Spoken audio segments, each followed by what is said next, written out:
Hey guys, welcome to target Sarkari Naukri. मैं हूं शाद अली। खंड शिक्षा अधिकारी का मॉक टेस्ट नंबर आप 23 देख रहे हैं, जिसमें हम डिस्कस करेंगे और कंप्लीट करेंगे भारत की न्यायपालिका, इंडियन जुडिशरी पर पूछे जाने वाले सारे क्वेश्चंस को। बहुत ही इंपॉर्टेंट सेक्शन है ये इंडियन पॉलिटी के क्वेश्चंस का। शुरुआत करते हैं। वीडियो को प्लीज़ आप लाइक कर दीजिएगा। भारत के सर्वोच्च न्यायालय के कार्यवाहक मुख्य न्यायाधीश की नियुक्ति कौन करता है? हम जानते हैं जो भारत का सुप्रीम कोर्ट है, सुप्रीम कोर्ट में एक होते हैं चीफ जस्टिस ऑफ इंडिया, जिन्हें हम हिंदी में कहते हैं भारत के मुख्य न्यायाधीश, और बाकी होते हैं अदर जजेस या अन्य न्यायाधीश। जब कभी भी भारत के मुख्य न्यायाधीश यानी चीफ जस्टिस ऑफ इंडिया का पद खाली होता है किसी भी कारण से, उस वक्त अन्य न्यायाधीशों में से जब किसी न्यायाधीश को मुख्य न्यायाधीश के पद पर बैठाया जाता है तो उसे ही हम बोलते हैं कार्यवाहक मुख्य न्यायाधीश यानी एक्टिंग चीफ जस्टिस। तो क्वेश्चन आपसे पूछा जा रहा है कि सुप्रीम कोर्ट के एक्टिंग चीफ जस्टिस की अपॉइंटमेंट कौन करता है। अब जो आर्टिकल हम बोलेंगे उनको ध्यान से आपको सुनना है, इनको याद भी रखना है। आर्टिकल 126, आर्टिकल 126 क्या कहता है? जब मुख्य न्यायाधीश यानी चीफ जस्टिस ऑफ इंडिया का पद खाली हो या उनकी अनुपस्थिति हो या किसी भी कारण से वो अपने कर्तव्यों का पालन नहीं कर पा रहे हों या असमर्थ हों, तो भारत के राष्ट्रपति के पास ये शक्ति है। भारत के राष्ट्रपति उच्चतम न्यायालय यानी भारत के राष्ट्रपति सुप्रीम कोर्ट के जो अदर जजेस थे, अन्य न्यायाधीश थे, उन्हीं में से किसी एक न्यायाधीश को कार्यवाहक मुख्य न्यायाधीश के रूप में नियुक्त कर सकते हैं। तो इसका आंसर सी हो जाएगा, ऑप्शन सी। अगर ये पूछे कि भारत के राष्ट्रपति कार्यवाहक मुख्य न्यायाधीश की नियुक्ति किस अनुच्छेद के तहत करते हैं, आंसर आर्टिकल 126। अगला सवाल देखिए, उच्चतम न्यायालय के न्यायाधीशों की संख्या में वृद्धि करने की शक्ति किसके पास होती है? अच्छा क्वेश्चन है। तो आर्टिकल इसके लिए आप याद रखेंगे, आर्टिकल 124 में ही इसका कंपोजिशन बताया हुआ है।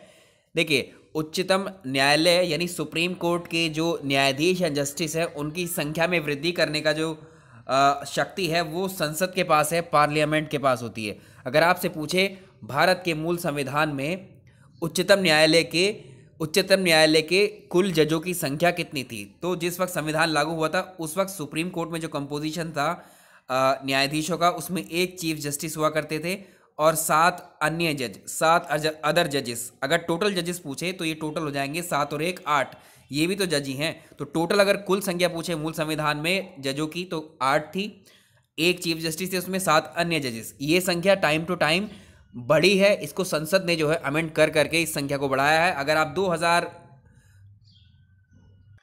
अगर हम बात करें 2019 में इस संख्या में फिर से चेंजेस किए गए हैं।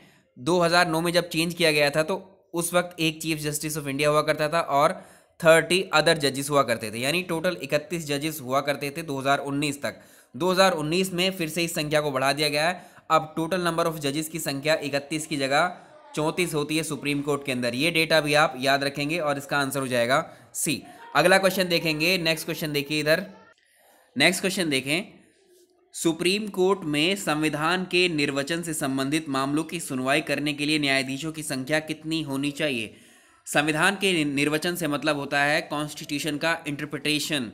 समय समय पर जो है परिभाषित कौन करता है संविधान को? भारत के सुप्रीम कोर्ट करता है। और ये कहाँ बताया गया है?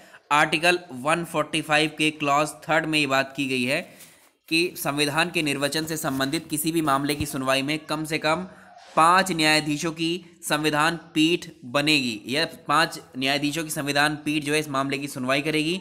और संसद द्वारा बनाई गई किसी विधि के उपबंधों के अधीन रहते हुए भी सुप्रीम कोर्ट जो समय समय पर राष्ट्रपति के अनुमोदन से न्यायालय की जो पद्धति और प्रक्रिया है उसके लिए नियम बना सकती है। तो इसका आंसर हो जाएगा ये डी, ऑप्शन सही है। ठीक है, इसको याद रखेंगे, आर्टिकल 145 में है और ऑप्शन इसका डी सही है बिल्कुल। संविधान का कौन सा अनुच्छेद उच्चतम न्यायालय को उसके द्वारा दिए गए निर्णय अथवा आदेश के पुनर्विलोकन हेतु अधिकृत करता है? अच्छा क्वेश्चन है, देखिए आर्टिकल 137 है ये संविधान का। आर्टिकल 137 के अकॉर्डिंग जो सुप्रीम कोर्ट को अपने निर्णय, जो उसके जजमेंट हैं और उसके जो ऑर्डर हैं, उनको रिव्यू करने का अधिकार भी दिया गया है। तो ये ऑप्शन ए है, बहुत सिंपल आर्टिकल है, इसको याद रखेंगे 137। नेक्स्ट क्वेश्चन देखें। उच्चतम न्यायालय द्वारा आज तक की दूसरी सबसे बड़ी संविधान पीठ किस केस में बनी थी? देखिए ये अच्छा क्वेश्चन है, दोनों ही पीठों के बारे में आप जान लीजिए। एक केस आया था गोलकनाथ बनाम पंजाब राज्य मामला, गोलकनाथ बनाम पंजाब राज्य मामला आया था। तो देखिए इसमें जो गोलकनाथ बनाम पंजाब राज्य मामला आया था 1967 में, उसमें 11 न्यायाधीश थे। 11 न्यायाधीशों की एक संविधान पीठ बनाई गई थी, जो सुप्रीम कोर्ट की दूसरी सबसे बड़ी संविधान पीठ कही जाती है। उससे पहले इसके बाद में एक्चुअली सबसे बड़ी जो पीठ बनी है, इसको भी याद रखिएगा। तो जबकि जो सबसे बड़ी पीठ है उसमें 13 न्यायाधीश थे, और ये थी केशवनंद भारती बनाम केरल राज्य मामला आया था 1973 का। इसमें 13 न्यायाधीशों की पीठ थी, और जो गोलकनाथ वाला केस था उसमें 11 न्यायाधीशों की पीठ थी। तो इसका आंसर क्या हो जाएगा? देखिए, तो इसका आंसर लगाएंगे हम, ए ऑप्शन सही रहेगा। गोलकनाथ केस में ये दूसरी सबसे बड़ी है, और अगर पहला पूछे अगर इस क्वेश्चन को चेंज करके, तो केशवनंद भारती बनाम केरल राज्य। नेक्स्ट क्वेश्चन, अगला सवाल देखेंगे। उच्चतम न्यायालय मामलों की सुनवाई दिल्ली, उच्चतम न्यायालय मामलों की सुनवाई नई दिल्ली में करता है, परंतु अगर किसी अन्य स्थान पर भी वो सुनवाई कर सकता है, उसके लिए क्या ज़रूरी है? जो सुप्रीम कोर्ट है, सुप्रीम कोर्ट हम जानते हैं भारत का कहाँ पर है? भारत का सुप्रीम कोर्ट न्यू दिल्ली यानी दिल्ली में स्थित है, और यहाँ पर सभी मामलों की सुनवाई एक्चुअली यहीं पर होती है। लेकिन संविधान का जो आर्टिकल है 130, इस आर्टिकल 130 में ये प्रावधान किया गया है कि सर्वोच्च न्यायालय का मुख्य न्यायाधीश राष्ट्रपति के अनुमोदन से दिल्ली के अलावा किसी भी देश के किसी भी स्थान पर जो है सर्वोच्च न्यायालय की बैठक संबंधी निर्णय ले सकता है। तो राष्ट्रपति का अनुमोदन का मतलब होता है राष्ट्रपति का अप्रूवल, ठीक है। तो ऑप्शन आर्टिकल 130 के अनुसार ऑप्शन ए इसका बिल्कुल सही आंसर है। अगला सवाल देखेंगे। केंद्र और राज्यों के मध्य होने वाले विवादों का निर्णय, केंद्र और राज्यों के मध्य होने वाले विवादों की निर्णय करने की शक्ति उच्चतम न्यायालय के किस क्षेत्राधिकार के अंतर्गत आती है? तो देखिए उच्चतम न्यायालय के जो मूल क्षेत्राधिकार हैं यानी ओरिजिनल ज्यूरिडिक्शन जो है वो आर्टिकल 131 में बताया हुआ है। इसके अंतर्गत केंद्र और राज्य के मध्य जो विवाद होते हैं, या दो से अधिक राज्यों के बीच में डिस्प्यूट जो विवाद होते हैं, या राष्ट्रपति या उपराष्ट्रपति के चुनाव से संबंधित जो भी विवाद होते हैं, या मौलिक अधिकार से संबंधित विवाद, ये सब किस में आते हैं? ये ओरिजिनल ज्यूरिडिक्शन में आते हैं, प्रारंभिक क्षेत्राधिकार में आते हैं। तो इसका आंसर हो जाएगा मूल क्षेत्राधिकार के अंतर्गत या प्रारंभिक क्षेत्राधिकार, दोनों बातें एक ही हैं, ठीक है। इसको आप सही आंसर करेंगे इसी का। अगला देखें, निम्नलिखित में से किसे अभिलेख न्यायालय भी कहा जाता है? बहुत अच्छा क्वेश्चन है, एक्चुअली हम कल भी इसको डिस्कस कर चुके थे मॉक टेस्ट नंबर 22 में। तो अभिलेख न्यायालय को आप इंग्लिश में कहते हैं court of record. Court of record संविधान के अनुच्छेद 129 में बताया हुआ है, आर्टिकल 129 में सुप्रीम कोर्ट। तो अगर हम कहें, देखिए अभिलेख कोर्ट ऑफ रिकॉर्ड का उपबंध संविधान के अनुच्छेद 129 में किया गया है, उसमें सुप्रीम कोर्ट को बताया गया है, और अनुच्छेद 215 में उच्च न्यायालय को प्रदान किया गया है यही चीज़, सेम चीज़। तो इसका आंसर हो जाएगा उच्च न्यायालय एवं उच्चतम न्यायालय यानी high courts and supreme court को। अगला सवाल देखेंगे, जनहित याचिकाओं की शुरुआत किसके द्वारा की गई थी? जनहित याचिकाओं की शुरुआत किसके द्वारा की गई थी? अच्छा क्वेश्चन है। पब्लिक इंटरेस्ट लिटिगेशन कहते हैं इसको इंग्लिश में, या PIL का नाम तो आप सभी ने सुना होगा। इसकी शुरुआत साल 1980 के दशक में अमेरिका में हुई थी, और इसे भारत में शुरू करने का श्रेय जो है सुप्रीम कोर्ट के ही पूर्व न्यायाधीश रहे थे PN भगवती। इसको याद रखिएगा, PN भगवती और BR कृष्णा अय्यर, PN भगवती और BR कृष्णा अय्यर ने जो है शुरुआत की थी। बाद में जो न्यायालय की पहल के बाद में इन जनहित याचिकाओं का दौर शुरू हुआ, और इसके बाद में कोई व्यक्ति, समाज का कोई भी वर्ग हो सकता है जिसके जो विधिक अधिकार होते हैं, जो लीगल राइट्स होते हैं, अगर उनका हनन हुआ है, वो स्वयं या फिर उसके मौलिक अधिकारों का हनन हुआ है, वो खुद या अन्य किसी व्यक्ति को जो है सुप्रीम कोर्ट या फिर आप कह सकते हैं हाई कोर्ट में याचिका दायर कर सकता है, ठीक है। PIL का मतलब ये है। तो इसका आंसर हो जाएगा न्यायिक पहल के द्वारा। संविधान के किस अनुच्छेद के अंतर्गत न्यायालय द्वारा संसद की कार्यवाही की जांच करना प्रतिबंधित किया गया है? तो ये आर्टिकल 122 है, ऑप्शन बी सही रहेगा। न्यायालय द्वारा संसद की कार्यवाही की जांच ना किए जाने का ये प्रावधान इसमें किया गया है। टाइम टू टाइम सरकारें चेंज करती रहती हैं ये सब। न्यायिक पुनर्विलोकन प्रचलित है, इसको इंग्लिश में कहते हैं जुडिशियल रिव्यू। जो है कहाँ पर प्रचलित है ये? तो जुडिशियल रिव्यू का प्रावधान भारतीय संविधान में कहाँ से लिया गया है? USA के कॉन्स्टिट्यूशन से, यानी अमेरिका के कॉन्स्टिट्यूशन से। तो भारतीय संविधान में ये जो है डायरेक्टली नहीं है, बल्कि इनडायरेक्टली रूप से आर्टिकल 13 में इसको बताया गया है। इसमें क्या है एक्चुअली, तो कार्यपालिका के किसी आदेश को, यानी एग्जीक्यूटिव के किसी भी आदेश को या विधायिका के किसी कानून पर न्यायालय द्वारा जो है पुनर्विचार करना और संवैधानिक जो प्रावधान है उनके विरुद्ध पाए जाने पर उसे रद्द कर देने की शक्ति किसके पास में है? Supreme court. तो इसका आंसर हो जाएगा इसका देखिए, भारत और अमेरिका दोनों में प्रचलित है ये जुडिशियल रिव्यू की जो पावर है।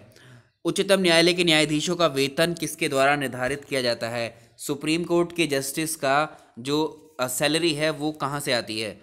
तो ये क्वेश्चन हम एक्चुअली कल कर चुके हैं ऑलरेडी। संविधान का अनुच्छेद 125 है, इसके अनुसार उच्चतम न्यायालय के न्यायाधीशों को ऐसे वेतन दिए जाएंगे जो संसद विधि द्वारा निर्धारित किए जाएंगे। तो इसमें संसद के द्वारा। नेक्स्ट क्वेश्चन देखें, ये हो चुका है एक्चुअली क्वेश्चन नंबर नेक्स्ट।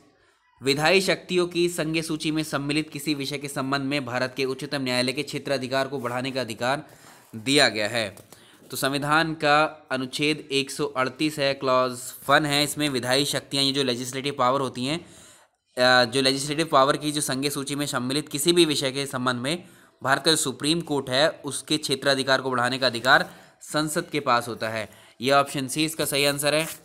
अगला सवाल देखेंगे, निम्न में से कौन सी एक याचिका अधीनस्थ न्यायालय की कार्यपद्धति का परीक्षण करती है? अधीनस्थ न्यायालय होते हैं सबऑर्डिनेट कोर्ट्स, यानी छोटे कोर्ट्स जो होते हैं एक्चुअली, जैसे सुप्रीम कोर्ट का सबऑर्डिनेट कोर्ट किसको कहेंगे? High court. हाई कोर्ट के किसको कहेंगे? District court. इस तरह से, ठीक है, अधीनस्थ जो होते हैं। तो इसमें जो सी है उत्प्रेक्षण, इसको बोलते हैं प्रोहिबिशन, और एक होती है सरसरी, प्रतिषेध। सरसरी प्रोहिबिशन और प्रतिषेध दोनों रिट जो हैं अधीनस्थ न्यायालय सबऑर्डिनेट कोर्ट के विरुद्ध जारी की जाती है। याद रखिएगा कौन कौन सी? प्रोहिबिशन और सरसरी, उत्प्रेक्षण और प्रतिषेध, ठीक है। तो प्रतिषेध रिट जो होती है ये कार्यवाही के दौरान कार्यवाही को रोकने, और जो उत्प्रेक्षण होती है वो कार्यवाही की समाप्ति या निर्णय को रद्द करने के लिए जारी की जाती है। एंड अगला क्वेश्चन देखें, संविधान के अंतर्गत उच्चतम न्यायालय से विधि के प्रश्न पर सलाह लेने का अधिकार किसे होता है? तो उच्चतम न्यायालय से विधि के प्रश्न पर सलाह लेने का अधिकार राष्ट्रपति को होता है। ए ऑप्शन सही है।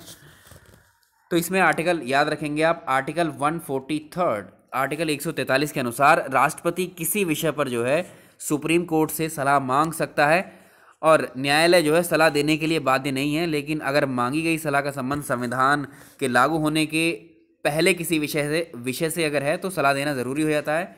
और राष्ट्रपति को जो सलाह दी जाएगी सुप्रीम कोर्ट के द्वारा, राष्ट्रपति उस सलाह को मानने के लिए बाध्य भी नहीं है।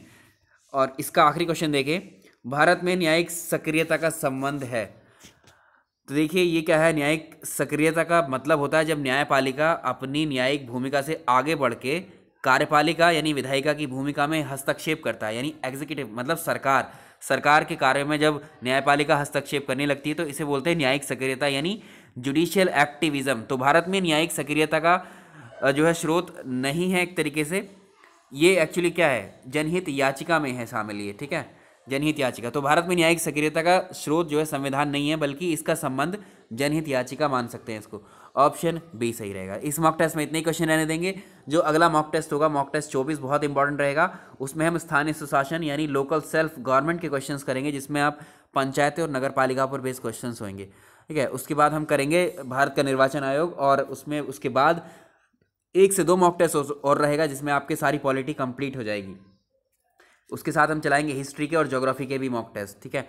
चलिए मॉक टेस्ट को आप प्लीज़ लाइक कर दीजिएगा। Thank you so much.